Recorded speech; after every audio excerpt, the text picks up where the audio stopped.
Why, hello there!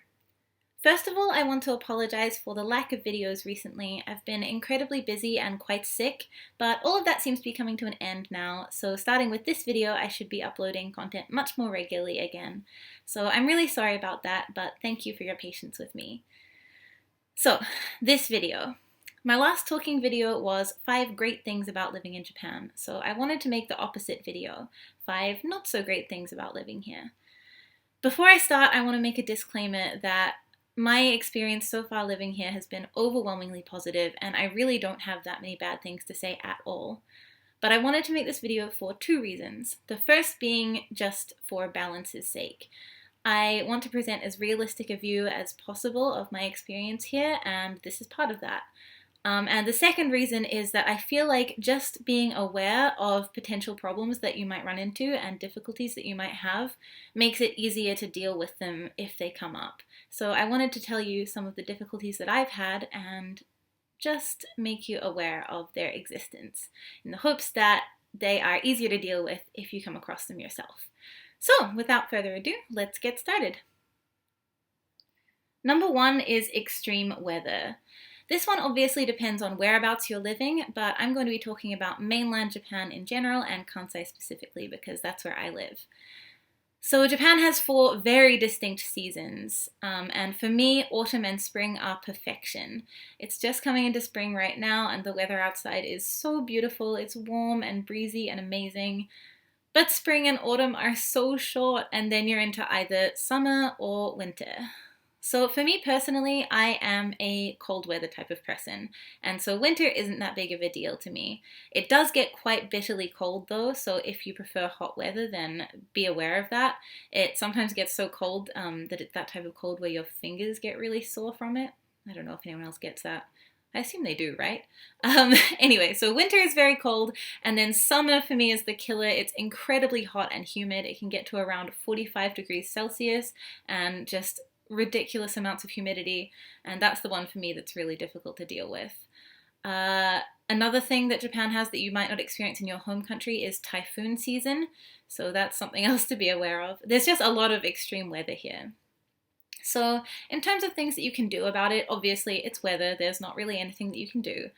However, it does get easier as time goes on. My first summer here was definitely my worst, and it's just because I wasn't prepared. I wasn't ready for it at all. And as time goes on and you get more used to it, you prepare better and you know that it's coming. So at least you're ready for it in some capacity. Apart from that, Japan does have some pretty useful things for extreme weather. So for typhoons, there'll always be warnings and weather reports if there's going to be a big typhoon in your area. Just keep an eye out for it because they can be pretty scary if you aren't prepared for them. Also, if you're going to work or school, chances are it will be cancelled if there's a big typhoon, so it's worth knowing. Trains can be cancelled as well, of course, so it's just be aware of these things. There are great warning systems though, so you should be fine.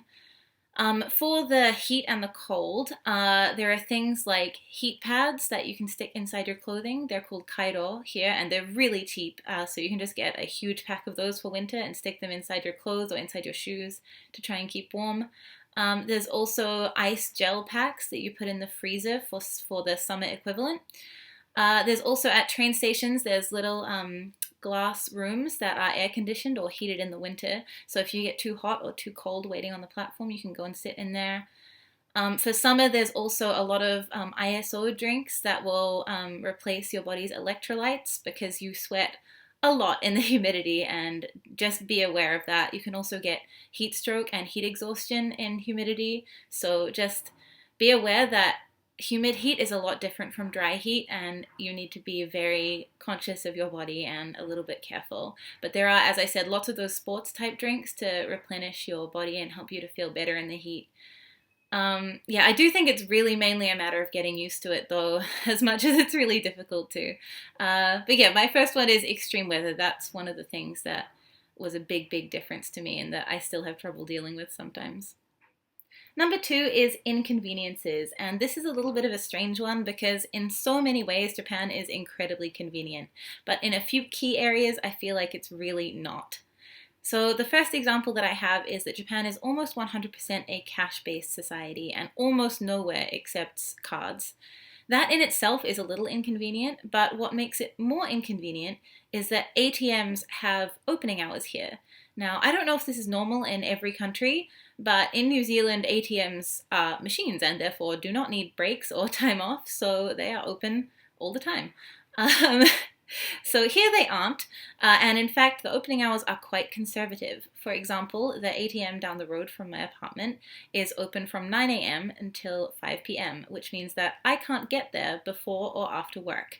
So not only do you have to carry cash around with you all the time, it's quite difficult to take cash out. So I've never really understood this juxtaposition. Like, if you're going to have a cash-based society, surely you need to make it so that you can take cash out. And yes, there are a few 24-hour ATMs, but I feel like there are many, many less 24-hour ATMs than in New Zealand. And in New Zealand, you really don't need to carry cash anywhere. So that's always been just really strange to me, and I've never quite understood it. Another example that I had is that fax machines are still widely used here, which is just bizarre to me. So from my knowledge, fax machines had about 2 or 3 years where they were the peak of technological performance, shall we say, and that was about a decade ago. So I've never actually used a fax machine because why would you when there are so many better ways to do things now? But no, here fax machines are still widely used, and in fact when I first arrived I had a lesson plan that I wanted to email to a teacher so that she could check over it for me, and she said, I'll never forget this, she said, "It would be easier if you fax it to me." And I didn't say anything, of course, but my mind was a bit blown, because in what world is it easier to fax it to you than to email it to you? In what world?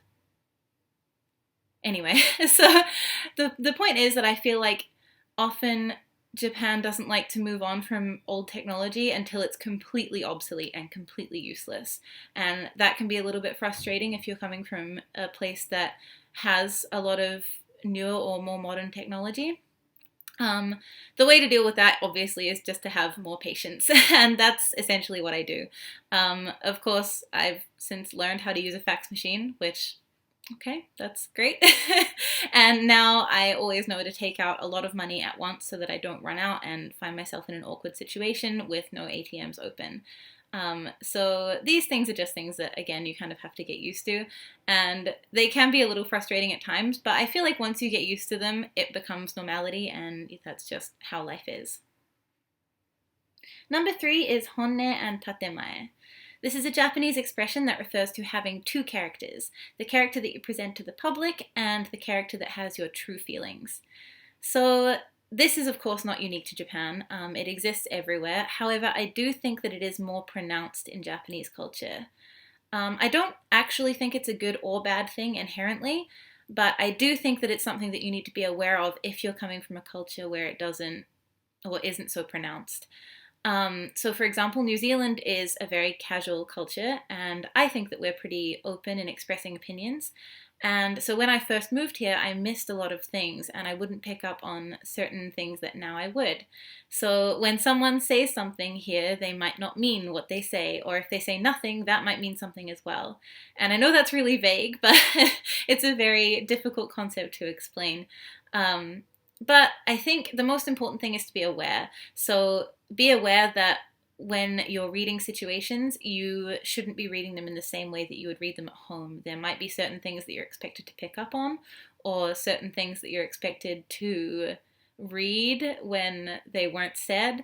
There's just a lot of things, but I feel like the most important tool you can have for honne and tatemae is just knowledge of its existence. So once you know that it exists, you'll be looking for it, and you'll be aware that it's not the same as maybe your home country. So if your home country isn't like that so much, then just be aware that that exists and work on reading situations in a Japanese way. Number 4 is constantly representing your country and culture. This one has good and bad points, so I'm going to go good, bad, good, bad.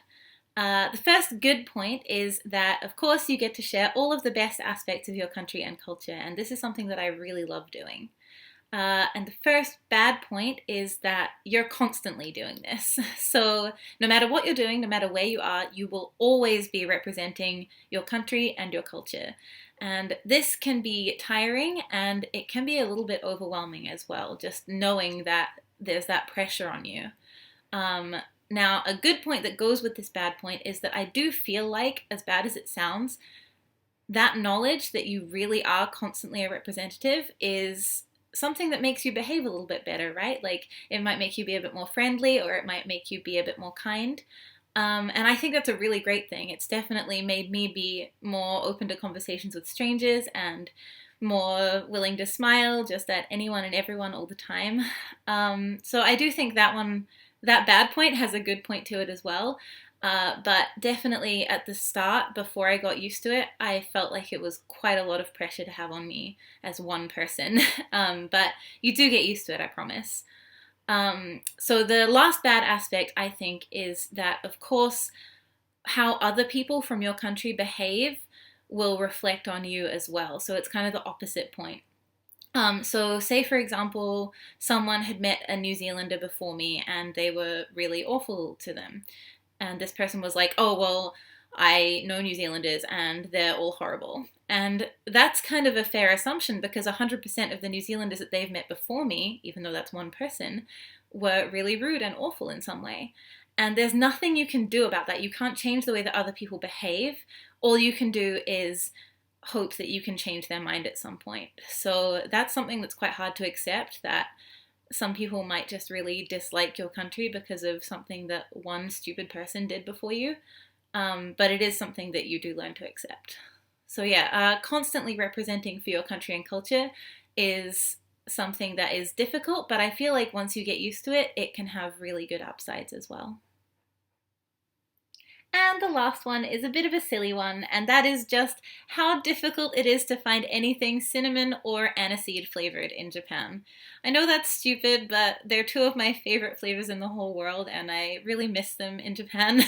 So Japan, if you're watching this, please stop making more things in cinnamon and aniseed flavor. I promise they taste amazing. Please, please, please. Uh, yeah, so that's a silly one to end on. I'm sorry. That's about it for this video.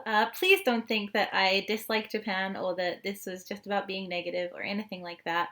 I'm really hoping that this helped to present a more balanced view with the 5 great things and the 5 not-so-great things, and that knowing some of the difficulties that I've had might help someone who's thinking of moving here or who is about to move here.